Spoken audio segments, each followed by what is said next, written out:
Hey, Mike here. I just wanted to let you know that you can listen to Dark Poutine early and ad-free on Amazon Music, included with Prime.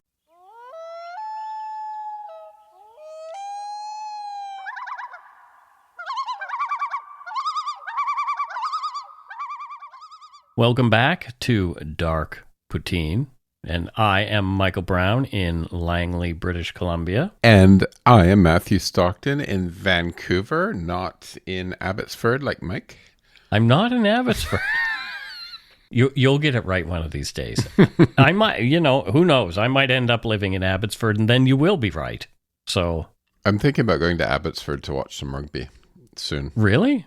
Is there rugby sevens in Abbotsford? No, I decided why only do once a year rugby sevens when there's an entire BC rugby leagues, and go watch them. There you go. And I can take Steve because it's not in a stadium. So it's outdoors. Yeah. Oh, that's cool. Yeah, you can take Steve, and then he can bark at the men with their bums running around. He doesn't bark at people. Oh, that's good. Anyway, let's do this thing. Okay. The views, information, and opinions expressed during the Dark Poutine podcast are solely those of the producer and do not necessarily represent those of Curious Cast, its affiliate, Global News, nor their parent company, Chorus Entertainment. Dark Poutine is not for the faint of heart or squeamish. Listener discretion is strongly advised. We're not experts on the topics we present, nor are we journalists. We're two ordinary Canadians chatting about crime and the dark side of history. Let's get to it. Put on your toque, grab yourself a double and a Nanaimo bar. It's time to scarf down some Dark Poutine. You are responsible for obtaining and maintaining at your own cost all equipment needed to listen to Dark Poutine. Dark Poutine can be addictive. Side effects may include, but not be limited to, pausing and questioning the system, elevated heart rate, pondering humanity, odd looks from colleagues as you laugh out loud at work, family members not into true crime worrying about you.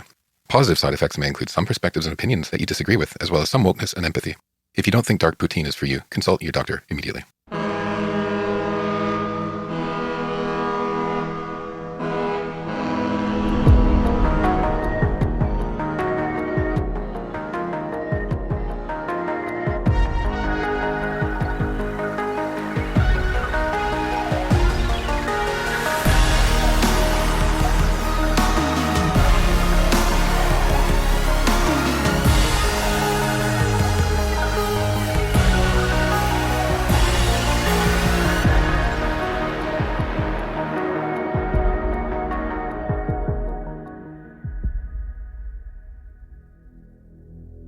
In a home in Shediac, New Brunswick on February 13th, 1805, Amos Babcock, driven by delusions of divine mission, subjected his family to a horrifying ordeal. He gathered his wife, children, and sister Mercy, instilling fear with his erratic behaviour and unsettling declarations. Spurred by imagined threats and seeing himself as an instrument of God, Amos prepared for a sacrificial act, treating his family with cruelty dressed up as a religious ritual. His deep descent into madness was evident as he inflicted violence upon his loved ones, sparing none of them from his erratic wrath.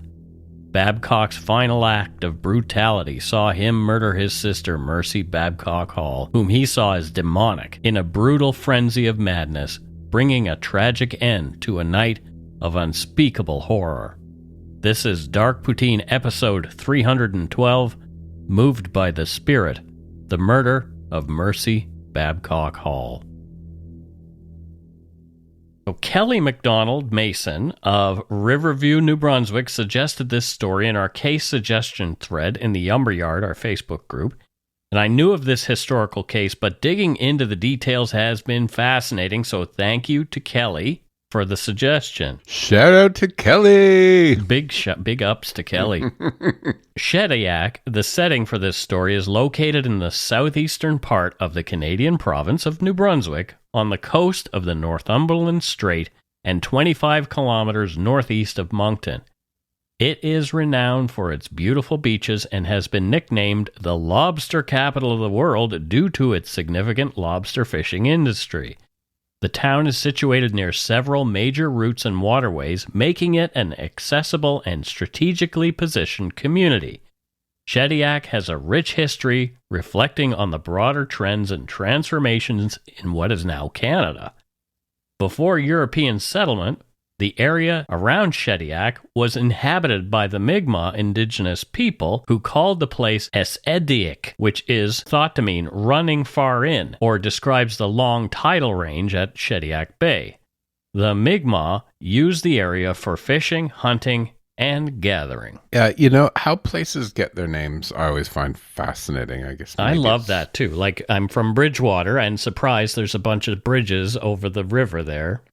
Absolutely. And all over the world, the early place names often referred to the natural landscape or what people did in the area. So, for example, Toronto is derived from the Iroquois term meaning where there are trees and water. Previously, we actually thought it was a Huron word for meeting place, but new scholarly articles said, well, actually it's Iroquois. Oh, well, la-di-da. Yeah. And of course, we now have names for things like streets like Mill Lane, where there'd be Mill, or Bridgewater, right? Or Dildo, Newfoundland. Yeah, exactly. Well, speaking of that, in the UK is fantastic for street and place names. So, for example, there's Booty Lane, which is, well, funny. It doesn't mean like your bum. It's where bootmakers worked. And then, of course, there is Grope Lane. Oh, which was once called, I'm not going to say it out loud. It's once called Grope, see you next Tuesday Lane. And it's where sex workers worked. Oh boy, I heard the word grope and I thought immediately that a certain somebody would probably like to travel that lane. Oh, don't go there. I won't travel any further down that alley. The late 18th century saw an increase in European settlement in the Maritimes, including what would become New Brunswick. Like much of the region, Shediac initially attracted attention for its strategic location and natural resources. The area was part of Acadia, a region contested between the French and British empires during the 17th and 18th century. By the Treaty of Utrecht in 1713, the British gained control over Acadia, but the French and indigenous peoples remained influential there. The first European settlers in Shediac, New Brunswick were predominantly Acadians and Pennsylvanian Dutch, arriving in the mid-18th century. This area is known for its strategic coastal location along the Northumberland Strait, quickly becoming a focal point for early settlement and trade. The Acadians, French colonists establishing communities throughout maritime Canada since the 17th century, were attracted to Shediac for its fertile lands and abundant fishing opportunities. The Pennsylvanian Dutch, or Pennsylvania Germans, brought advanced farming techniques and a strong work ethic, contributing significantly to the area's agricultural development. Despite the challenges of frontier life and the turmoil of historical conflicts, such as the Acadian expulsion, these early settlers laid the foundation for Shediac's growth into a vibrant community. Their legacy is evident in the area's rich cultural heritage, which continues to celebrate both Acadian and Pennsylvania Dutch influences. During the 1790s into the 19th century, Shediac began to develop as a community. The end of the American Revolutionary War in 1783 led to the arrival of United Empire Loyalists, American colonists loyal to the British Crown who settled in Canada, including areas around New Brunswick. These settlers contributed to the population growth and infrastructure development in the region. Fishing and shipbuilding emerged as significant industries in Shediac and the surrounding areas. The rich Northumberland Strait fishing grounds provided many settlers a livelihood. Shipbuilding was facilitated by the abundant timber resources and Shediac's strategic maritime location, making it an essential center for these industries in the early 19th century. The early 1800s saw continued growth in Shediac and development to support its economic activities. Roads, wharves, and other facilities were built to facilitate trade and transportation. The community established itself as a vital link in the region's maritime economy. The family at the focus of this tragic tale, the Babcocks, headed by patriarch Amos, came to New Brunswick from Nova Scotia. Amos's parents, Jonathan Babcock and Lydia Lee, united in marriage on November 26, 1749, in South Kingston, Rhode Island. They then embarked on a journey that would extend their family roots from the American colonies to the burgeoning settlements of Nova Scotia. The couple's lineage blossomed with the birth of 9 children, each making a poignant chapter in the Babcock family story. The eldest, Mercy, the victim in this tale, was born on October 14, 1750 in Exeter, Rhode Island, heralding the beginning of Jonathan and Lydia's expanding family. Tragically, the second child, Mary Babcock, born in October 1751, lived only for a month, passing away in November of that year in Exeter. This sorrow was further compounded by the loss of their son, John Babcock, born in 1753, who died in 1760, also in Exeter, underscoring the harsh realities faced by early American families. Amid these hardships, the family's resilience shone through in the births of Frederick Babcock in 1756 and Jonathan Babcock Jr. in 1757, both in Exeter. The decision to migrate northward to Newport, Nova Scotia brought new beginnings and further additions to the family with the birth of another son, John Babcock, in 1760 or 61, reflecting the tradition of reusing names in the wake of earlier children's deaths. The family's adaptation to their new environment was marked by the births of Lydia Babcock in 1762, Amos Babcock, Mercy's killer, in 1764, and Gideon Babcock in 1765, who died in childhood, all in Newport, signifying the family's growing ties to their new homeland. The Babcocks, characterized by their industrious yet humble lifestyle, worked in farming and fishing. On December 7, 1772, Mercy married Abner Hall Jr. in a ceremony held at St. John's Anglican Church in Cornwallis Parish, Nova Scotia. Abner was born on July 4, 1749 in Connecticut, the son of Abner Hall Sr. and Mary Russ. This union connected two families deeply embedded in the fabric of early American and Canadian colonial life. You know, I had some recent family, well, I guess it's not news, but somebody not related to us for the Strathroy Historical Society, the town I'm from, found an article about somebody named Hannah Stockton, who was actually my great-great-grandmother. So Valerie, who listens to the show and is an old neighbor of mine, actually saw that and sent me to it. And I found out something interesting. I am pretty early Canadian colonial family. So my family, I'm 7th generation from the town I was born in. Like not the country, but from the town, 7th generation. And the earliest sort of recording was one of the first children born to my family in 1840. So my family was in my hometown before 1840. I found that really fascinating. Interesting. That's really interesting. Also found out that I had some Irish Protestant blood in me as well. Well, our family, the Brown family anyway, Brown with an E, came from Ireland as well. Interestingly, in the early census in Canada, well, I guess before it was really Canada, it was like the 1700s, Francis Brown, who was the initial guy to come over, didn't spell his name with an E, Brown with an E. So somewhere along the way, we got snooty. I don't know. Or maybe it was just like a mistake on the census part. I don't know. But somewhere along the way, no, it's with an E. It's Brown with an E. Brownet. Anyway, I find history fascinating. It's part of why I do this podcast.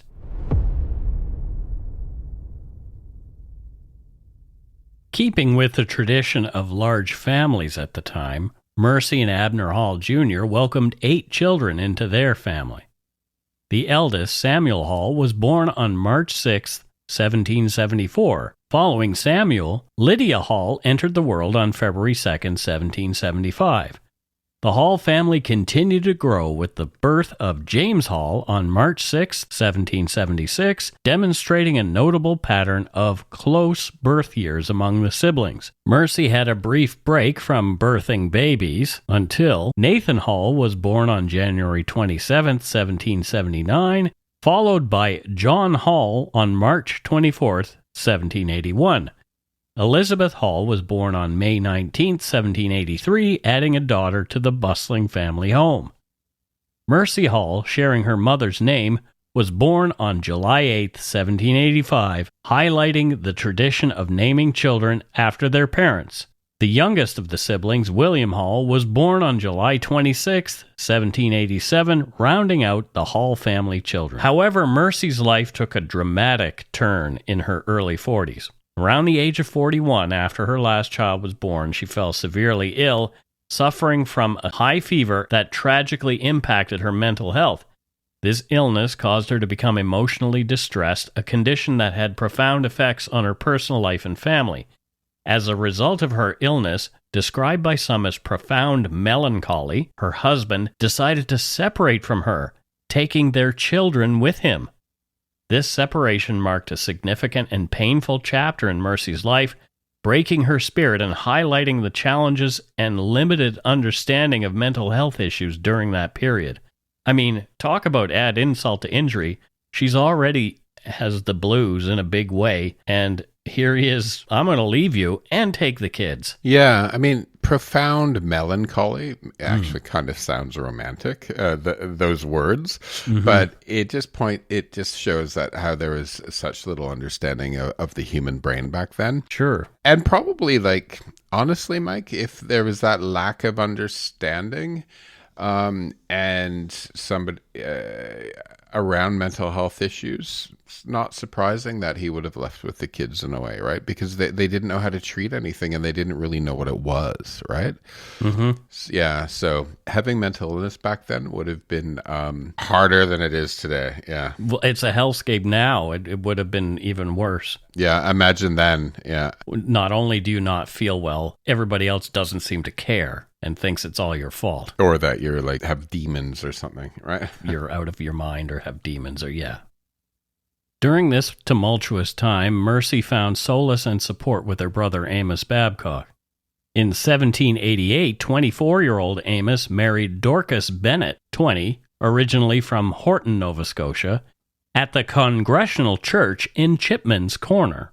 In 1791, along with his wife and their daughter, Dorcas Babcock, born a year earlier, and as tradition indicated, named for her mum, Amos moved his family to New Brunswick.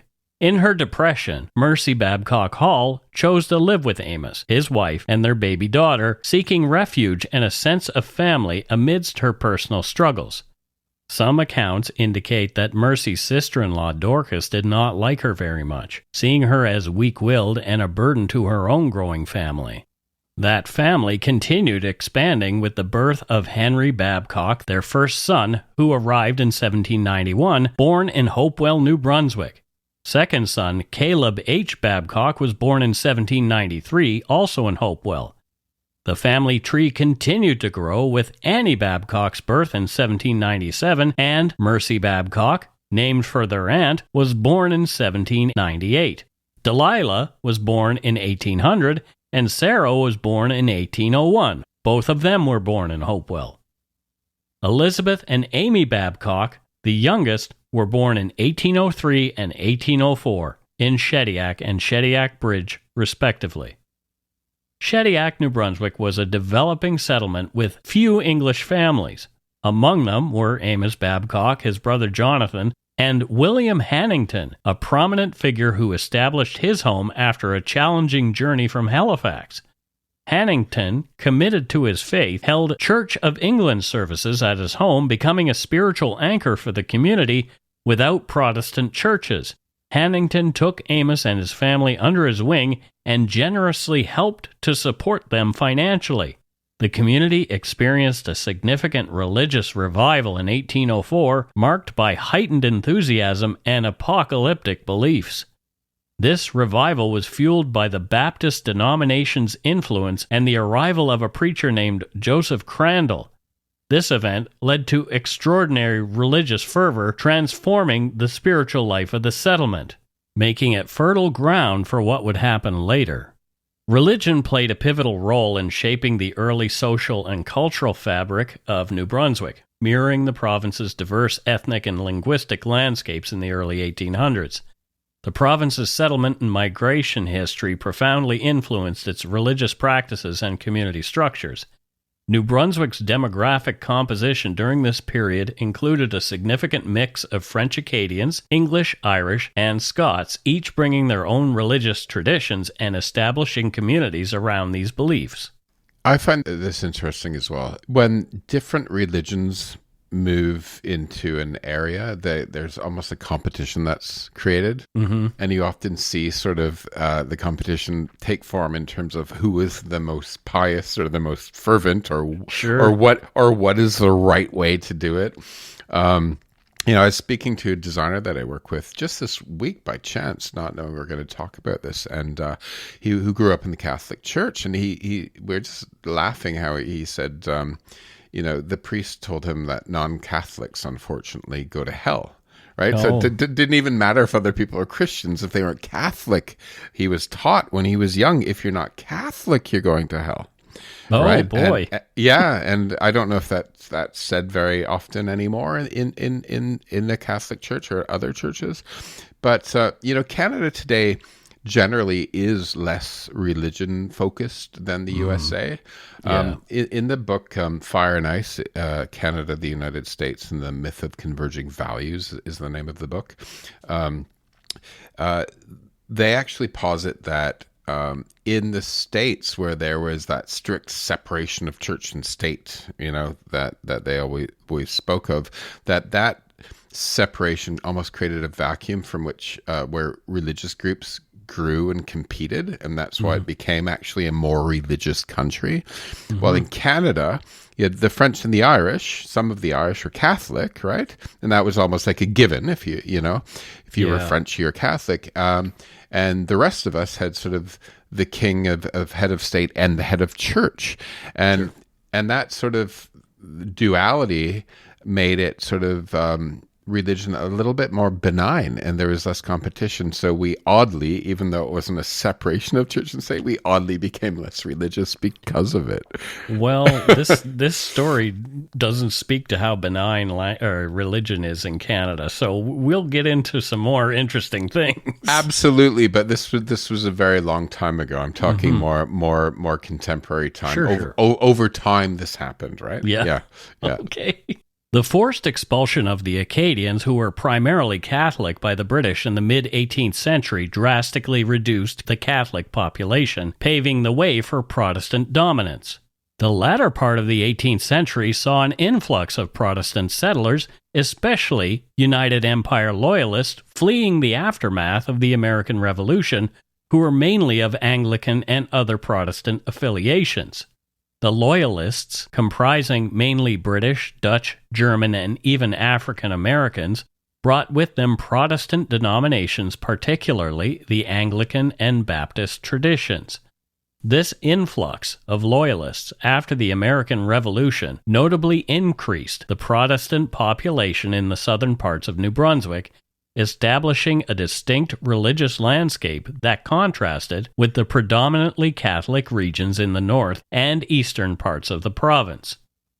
The early 19th century saw further diversification with the arrival of Irish and Scottish immigrants, many fleeing famine and seeking new opportunities in Canada. These groups further enriched the province's religious tapestry, contributing to a predominantly Christian demographic that persisted into the modern era. Despite this diversity, communities often centered their social activities around their churches, which served as crucial gathering points for worship, education, and mutual support in the often challenging conditions of early settlement life. Eventually, Protestantism would hold a more prominent position than Catholicism. Protestantism remained the more widespread religious tradition despite some Catholic presence, especially as the Acadians began to move back, and later Irish immigrants who arrived toward the end of the 18th and early 19th centuries. This era was marked by British influence and immigration patterns from predominantly Protestant regions of the British Isles, which entrenched Protestantism's dominance in New Brunswick's religious and cultural identity in the early years of the 19th century.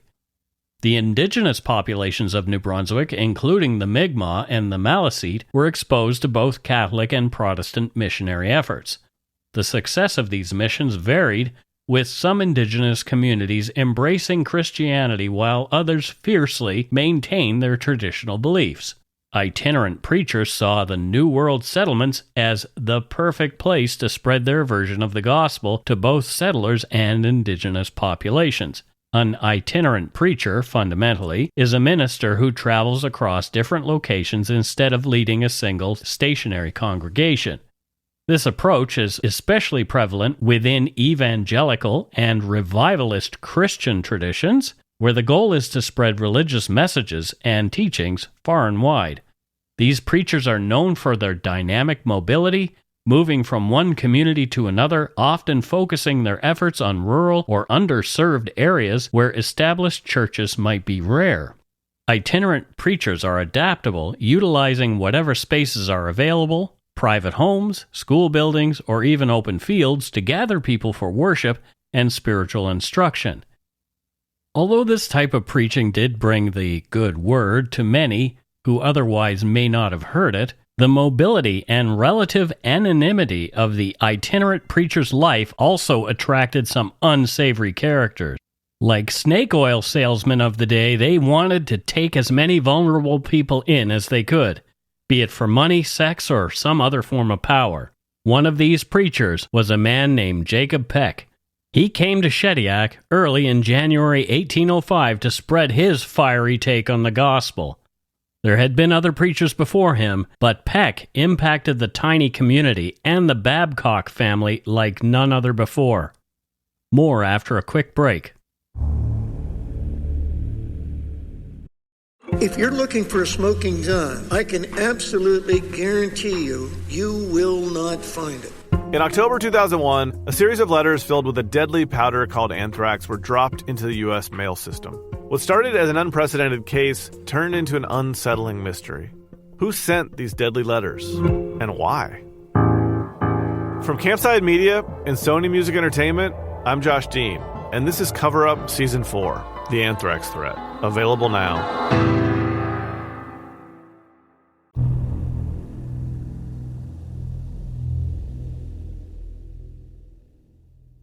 And we're halfway through this episode, Matthew. What are your thoughts so far? So often I've seen programs, or even we've spoken about this, where mental health and religion and the idea of demons and all sort of merge back in the oldie days. Yep. And some people actually say in some religions, some of the visions that people saw, right? Yeah. Where like various churches or whatever. Different sects are based on all these. Yeah, are based on actual somebody being schizophrenic, right? And but the church or the sect said, oh, it was a divine vision. Yeah, look at Joan of Arc, for example. She's a prime example of that. Maybe she is. Maybe she actually saw the Virgin Mary. Exactly. You don't know. And well, we kind of do, but so it's just fascinating to see another story back then where these things are all sort of mixed up together. The most detailed accounting of the life of preacher Jacob Peck comes from author Deborah Comar's book about this case, The Ballad of Jacob Peck. According to Comar, Jacob Peck's life started from his birth in 1765 in Cumberland County, Nova Scotia. It unfolds a tale of migration, struggle, and the quest for social standing in the nascent communities of Nova Scotia and New Brunswick. His story is deeply rooted in the Peck family's journey from Germany to the New World, driven by Martin Peck, originally Martin Beck, and his brother Michael's escape from religious persecution. Their transformation from Beck to Peck upon their arrival in Halifax symbolizes the broader theme of adaptation and change faced by immigrants. Martin's relocation to Fort Cumberland, where he met and married Maria Sophia Kuntz, led to a burgeoning family of 10 children amidst the hardships of subsistence farming. This era's harsh realities, coupled with Martin's endeavor to secure land through a crown land lottery, highlight the period's socio-economic challenges and the profound impact of land ownership on settlers' fortunes. Emerging from this background, Jacob Peck inherited his father's belief in land as the pathway to prosperity. However, his early life and subsequent actions reveal a complex figure, marked by dubious character traits and a contentious relationship with his community. Though marked by a lack of distinction, Jacob's attempts at social advancement through various parish offices underline his deep-seated desire for recognition and status. His ventures into preaching, devoid of genuine religious fervor, further exemplify his manipulative tendencies and quest for social ascendance. Despite a Protestant upbringing, Peck's engagement with the New Light movement suggests a pragmatic adoption of religious platforms for personal gain rather than spiritual enlightenment. His interactions with women, as noted in the 1803 census, add another layer to his contentious character, pointing toward exploitative tendencies. Jacob Peck's personal life reveals a complex character, marked by transient relationships and social ambitions. He was much less godly than he expected his parishioners to be. In 1803, he had lived with a woman and 2 children in Salisbury, whose relationship with him was ambiguous, indicating his disregard for conventional family structures. His engagement to Joyce Alrod in 1804, who was from a different area and not the woman he lived with, brought forth some interesting information. Their marriage certificate, taken out in December before Peck left for Shediac, and his fateful meetings with the Babcock family, was signed with an X. The preacher was an illiterate grifter. He'd never read the Bible from which he preached. You know, I find people like Peck, and they're a dime a dozen these days as well, so loathsome, because, you know, I'm not religious at all, and I'll poke fun of at religion, but I don't poke fun of spirituality and teachings and people trying to figure out that inner journey on how to be good, or how to be better, or how to deal with this world that we live in, right? And get some consolation out of it. Right. And people like Peck, who bastardize, because if you look back to most religions, they meant for something to be good at the beginning and about an inner journey. And then you have people like Peck who, for power or politics or control or money, you know, totally use religion the wrong way. And that's the word I'm looking for. Yeah, they co-opt their faith for their own weird gains. Yeah. Be it their ego or money or sex or something else. And there's almost nothing worse in my mind, right? Because people who are looking at spiritual teachings are generally trying to, sometimes misguided, but trying to be better. You know? It is a horrible type of predator who will do that. Yeah. Jacob Peck's relationships with women and his manipulative engagements, including another after Mercy's murder, combined with the revelation of his illiteracy, paint a picture of a man deeply concerned with his social standing, willing to enter into and break personal bonds to achieve it, and adept at concealing his true capabilities and intentions from the community around him. When Peck came to Shediac, he began evangelizing. Not everyone liked what he had to say. Those who mistrusted Peck included Amos Babcock's benefactor, William Hannington, and brother Jonathan Babcock. After hard-won wisdom, having been taken in more than once himself, Hannington knew a huckster when he saw one. Peck quickly inserted himself into the community's religious life, offering to lead services and winning over several local leaders with his charismatic but unsettling approach. His day-long sermon in Amos Babcock's home, attended by many, including Hannington and his wife, was notably dramatic. He declared himself John the Baptist and prophesied the end of days, demanding total belief and submission from his audience. The event was marked by bizarre phenomena and Peck's manipulative dominance, particularly over Amos Babcock, who he praised excessively, pushing Babcock into a prominent role. The revival, filled with zealous expressions of faith and alleged miracles, left the community stunned and divided, with some drawn to Peck's fervor and others, like Hannington, deeply skeptical of his motives. Peck's ultimate goal was not spiritual guidance or money, but narcissistic control over Amos Babcock and the community's allegiance, exploiting Babcock's vulnerability for his own egotistical needs. This manipulation was starkly evident in the theatrical and chaotic revival meeting, which, despite its religious veneer, was aimed more at cementing Peck's influence than genuine spiritual awakening. Peck's dramatic declarations and resultant trances and prophecies of two women, Sarah Babcock and Sarah Cornwall, stirred fervent belief in imminent apocalyptic events among the locals. Despite skepticism from figures like Mr. Hannington, who viewed the hysteria as delusion, the community was eager to document these prophecies, leading to a night visit by Hannington to record the women's messages, which included a call for his conversion, of course. The revival fervor escalated, leading to continuous services and heightening the community's spiritual hysteria. Amos Babcock, mainly influenced by Peck's teachings, descended into madness, displaying bizarre behavior and neglecting his responsibilities, including the care of cattle entrusted to him by Hannington. This neglect prompted Hannington's intervention, during which Hannington threatened to reclaim the cattle due to neglect. That night, Amos's erratic actions culminated in a declaration of the world's end, further indicating his loss of sanity. Amos frightened his family as, wide-eyed, he peered out the window, saying that some unknown group of people would be there soon. He closed the window's shutters, and the violence began, first terrifying his wife and children, ranting and raving, spitting, and even tossing his 3-year-old Sarah across the room into a wall. His eldest sister, Mercy, was his ultimate target.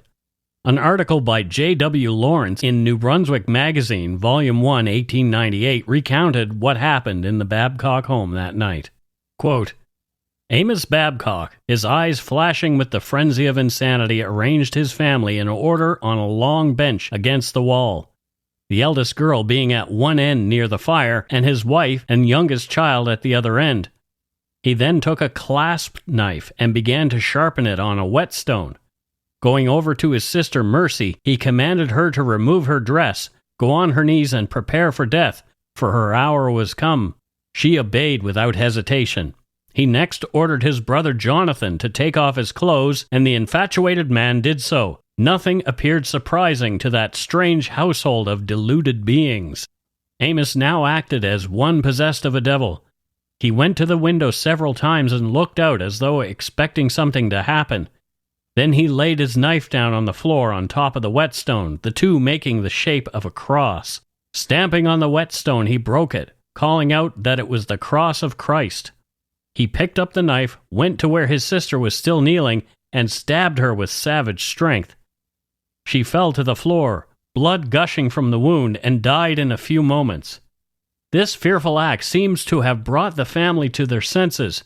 As soon as Jonathan saw the blood flow, he rushed to the door and fled, naked as he was, in the darkness of that winter night, to the house of Joseph Poirier, a quarter of a mile distant. There he was supplied with clothing and went to Mr. Hannington's house, where he aroused the inmates by crying and shouting that his brother Amos had stabbed his sister. End quote.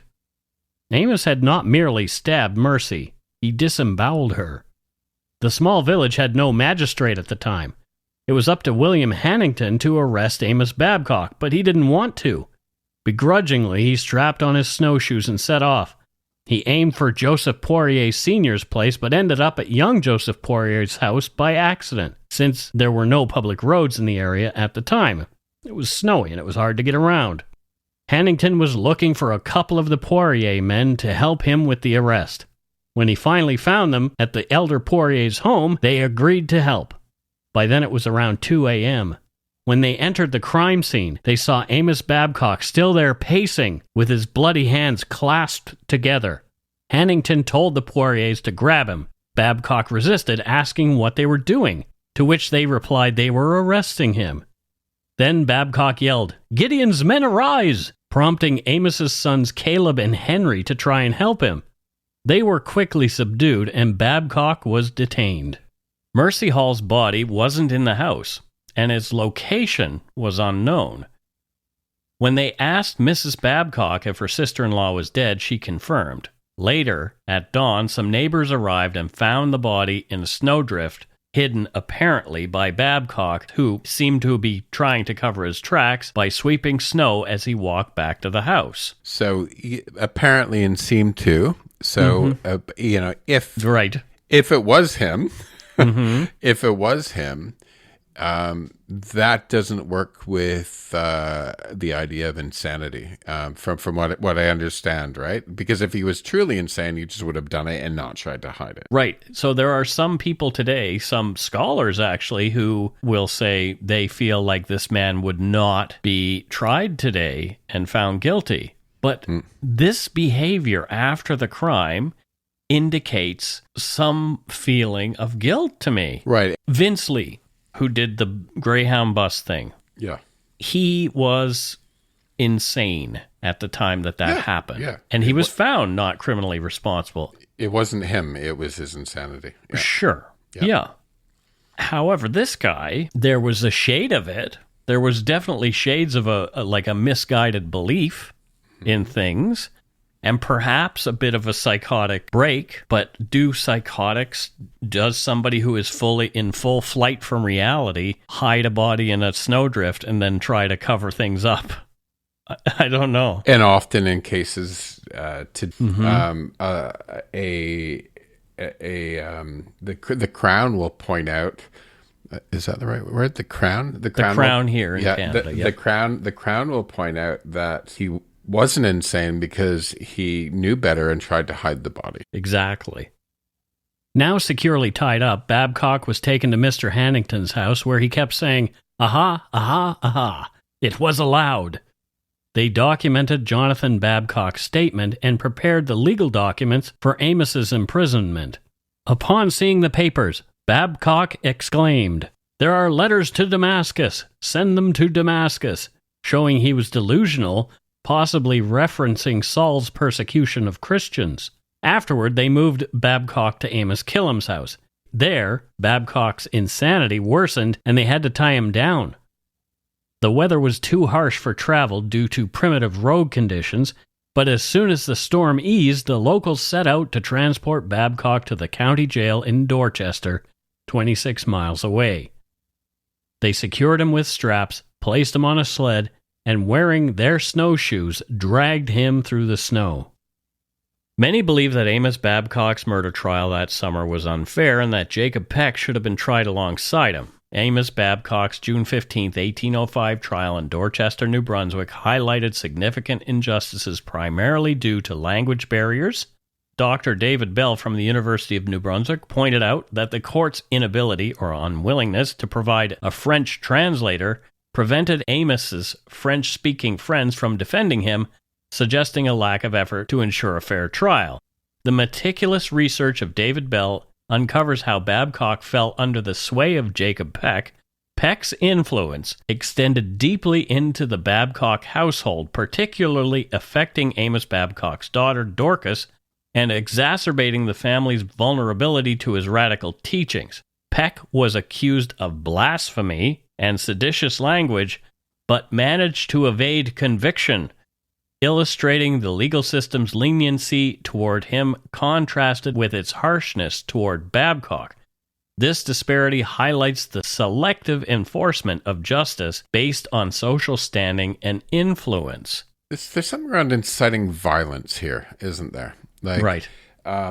Even though you didn't do it, and I can't think of a big case in Canada, Mike, off the top of my head, where somebody else murdered or did something, but somebody who incited the violence was charged. But it does happen, and I think this is a clear case of inciting that in some ways. Sure. Yeah, it was a definite incitement to that violence, like to exorcise the demons before the end times kind of thing was, that would have brought about things faster. So yeah, I think Peck did have some responsibility for it. And the book that I mentioned, the Ballad of Jacob Peck, really goes in depth to that. So if you want to look at that, I would recommend looking at that book, The Ballad of Jacob Peck. Was he by Deborah Komar? Just a bit of an anarchist, or doing this for shits and giggles to see how far he could take it? I think that might have been part of it, to tell you the truth. Okay. Yeah, I think it might have been because he didn't ask really for money. All he wanted was just power over people. Yeah, and it's just like, let's see how far I can push these people, and he got off on that. Right? Just narcissistic craziness is what it was. Yeah. The details surrounding the trial emphasize its profound unfairness. Babcock, accused of killing his sister under the delusion that she was possessed, was denied legal counsel, a standard practice of the time for capital crimes unless the defendant was proven insane. This lack of representation severely undermined the fairness of the trial. Moreover, the trial's proceedings were marred by language barriers, as potential French-speaking defenders were excluded due to the absence of a translator. This decision further questions the trial's integrity. Witness testimonies against Babcock came from notable community members including Jonathan Babcock, William Hannington, and Amos Killam. In contrast, the defense's witnesses, Mary Babcock and John Welling, provided a counter-narrative that was ultimately disregarded. The Solicitor General Ward Chipman's opening statement to the jury suggested that Amos's guilt remained unaffected despite his delusions, instigated by Peck, urging the jury toward conviction. Babcock's execution at Dorchester on June 28, 1805, was a swift conclusion to a trial fraught with ethical and legal controversies. His burial beneath the scaffold where he was hanged marks a grim reminder of the era's punitive justice system. Reflecting on the case centuries later, historians and researchers like William Reynolds criticized the trial's proceedings and the overarching judicial practices of the time, advocating for a reevaluation of Babcock's moral responsibility in the light of modern understandings of mental health and legal defense. And Reynolds is one of those who, thinks maybe he wouldn't have been found guilty had he been tried today. Yeah, and I think it's cases like this that actually cause change over time in the legal system, right? Mm-hmm. I mean, it was because we talk about how a lot of people, even at the time, thought it was unfair, and we've seen that in a few other episodes that we've done where people are sort of aghast at how it was handled, and I think over time, social pressure changes the legal system. Yeah. It's always an ever-changing thing, isn't it? Mm-hmm. It's evolving, always evolving. Always evolving. Yeah. I think that's the sign of a good legal system, one that evolves with the society that it's within. I mean, there was those old Hammurabi laws that were put down many years ago that wouldn't quite work today. And it's funny, a lot of Americans used to come to the UK and not understand how there isn't a constitution. Right. It's like, it's because we change and make it up as we go. Yeah. Right? To reflect what's valuable at the time, right? Here in Canada, we have a Charter of Rights and Freedoms, which is a little different than a constitution. It's also another interesting document. Charter of Rights, sort of, and Freedoms-ish is what I call it. Yeah. That's I think we could do a whole podcast on that. I think a lot of it's been kind of crossed out in terms of reality, right? Babcock's tragic end highlights the broader themes of justice, influence, and power dynamics within early Canadian society. It presents a cautionary tale about the dangers of unchecked influence, the vulnerability of the marginalized, and the critical importance of fair legal representation. After the turmoil, the Babcock family resettled in Hopewell, New Brunswick, where Dorcas Babcock's relatives were already established. Jonathan Jr. Babcock and some of his children moved back to Nova Scotia. Several Babcocks eventually relocated to Maine. Amos and Dorcas Babcock's daughters married, while their sons Henry and Caleb worked in Dorchester and received a land grant in Upper Sackville, New Brunswick in 1817. Amy and Elizabeth Babcock married the Sears brothers. However, Dorcas Babcock remained unmarried due to the trauma inflicted by Jacob Peck's influence, and died around 1842 at 73 in Albert, New Brunswick. So Jacob Peck slithered off relatively unscathed, but red in the face. Jacob was not brought to justice for any role he might have had in the events leading to the tragedy. Instead, after the trial and execution of Amos Babcock, Peck seemingly disappeared from the public eye for a while. However, research by Dr. Bell revealed that Jacob Peck eventually returned to Salisbury, New Brunswick Parish, where he had a family, and not with the lady he was originally going to marry, so again he moved on to another relationship. Despite being ordered to reappear in court for his blasphemous and seditious language during Amos Babcock's trial, there was no real follow-up or any legal action against him. Peck's subsequent activities and the remainder of his life remain primarily undocumented in the historical record, with no further legal repercussions for his actions or his influence on the Babcock family's tragic events. Two things. First, nobody should be charged with blasphemy. No, that's a silly thing. He was supposed to show up, and I thank my lucky stars. Sedition is another thing. I thank my lucky stars that I don't live in a country where I can be charged with blasphemy. Right. There are many that would still do that. Many do. And some countries that we thought never would get there might be moving towards it. Toward it. I don't know. Yeah, exactly. And the other, have you seen Guy Ritchie's new show, The Gentleman? No, I haven't watched it yet. Okay. There's one gangster who is hyper religious, but he murders people and everything. Oh, sure, and yeah. This guy kind of reminds me of him in a way. Sure, you take what you want and leave the rest, I guess. The whole murdery part, yeah, well, you know. It's a very good show. You give it Interesting. a watch. Yeah. And that's it for Dark Poutine episode 312, Moved by the Spirit, the Murder of Mercy Babcock Hall.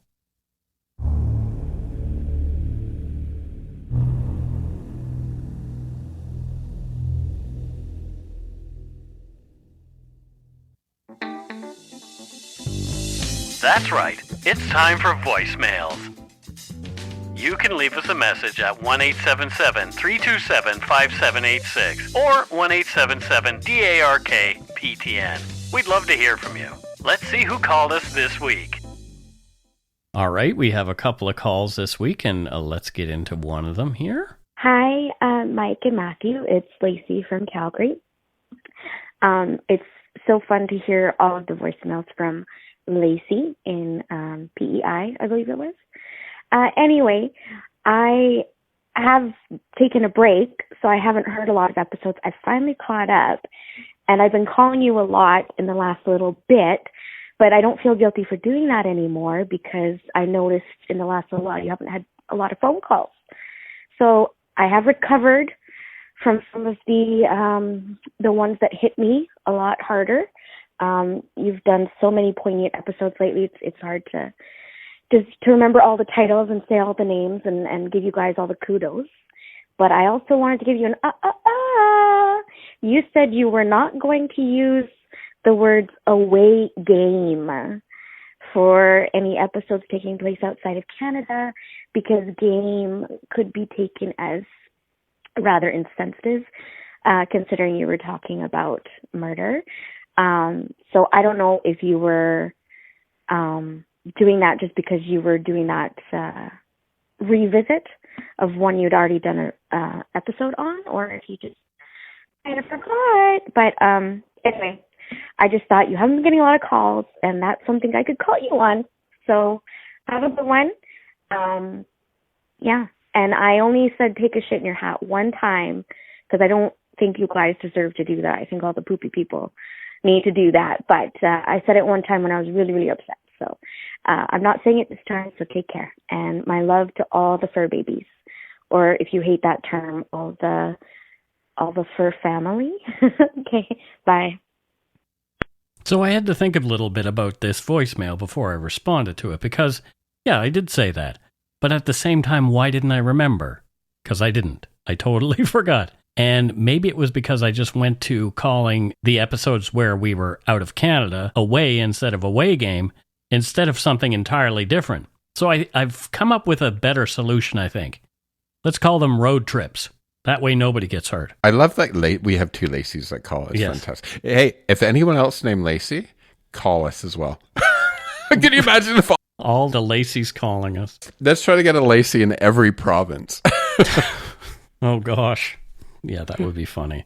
We did have another voicemail this week that was really kind of weird. Okay, play it. And we get these sometimes. We get these voicemails. I was excited. Oh, look, it's a voicemail. So I listened to the voicemail, and I don't quite understand what it is. So let's listen to this. 今天将会注销您的门号。如有疑问，英语服务请按1，华语服务请按2，转客服咨询。 Okay, so I guess she's done.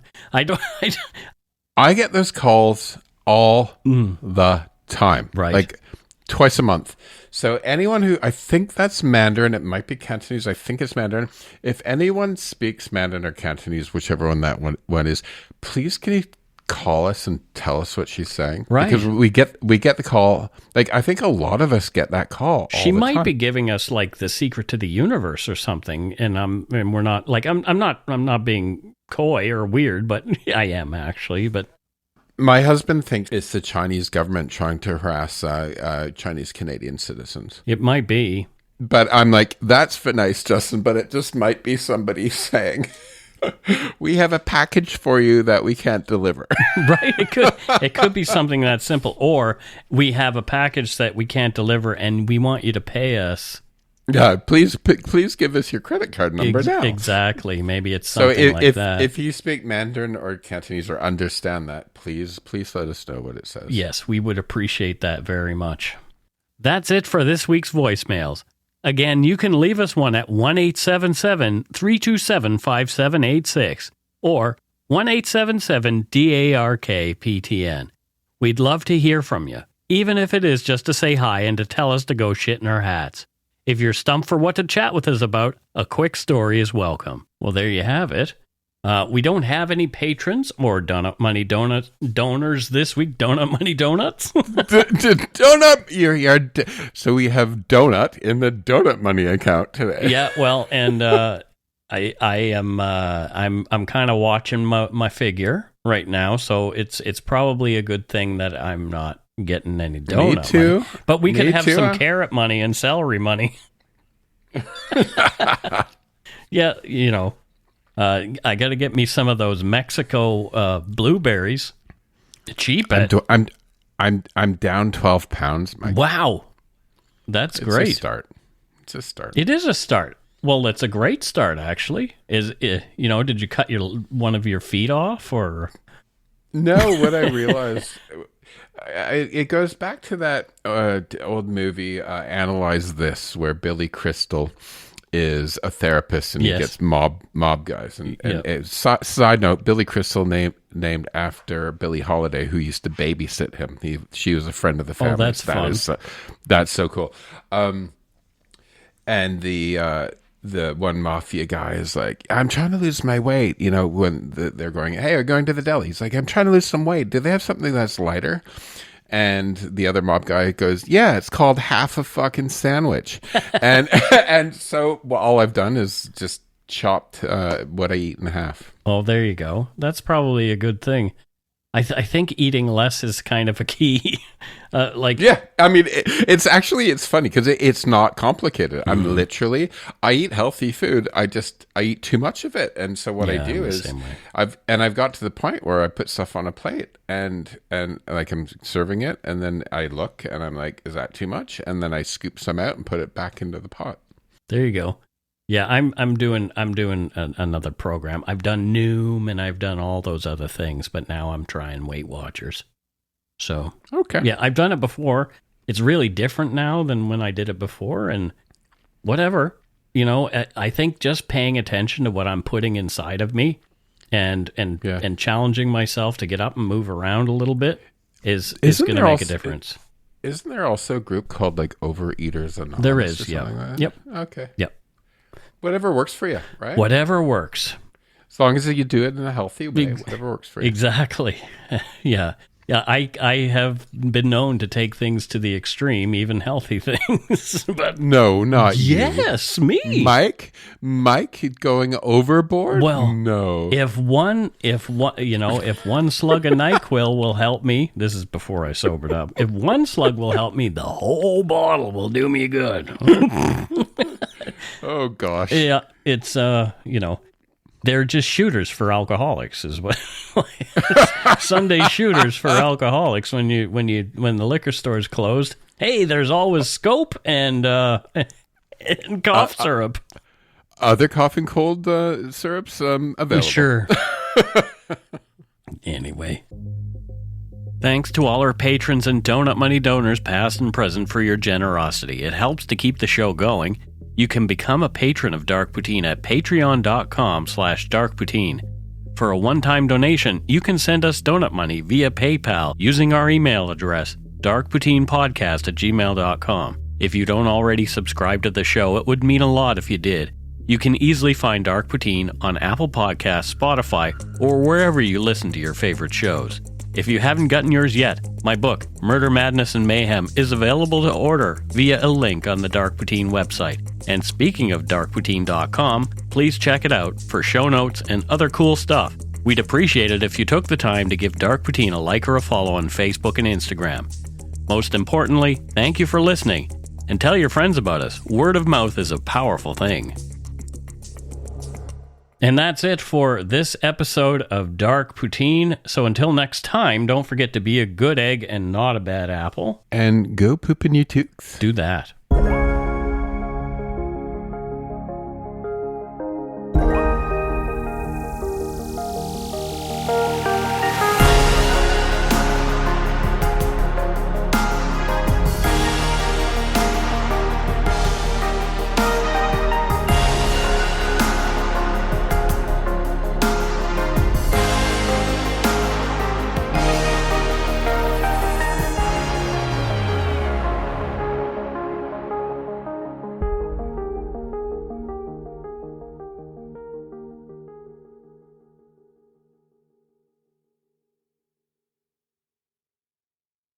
I said to my parents, don't trust her. They wouldn't listen. Every family has a secret. Joy Delaney, mother of 4, has gone missing. From the author of Big Little Lies comes a chilling new mystery to W. You were an emotional chaos sinkhole, Amy, and I'm sick of it! Starring Annette Bening. Nobody can break your heart like your own children. And Sam Neill. She will come back. Here we go. Strap in.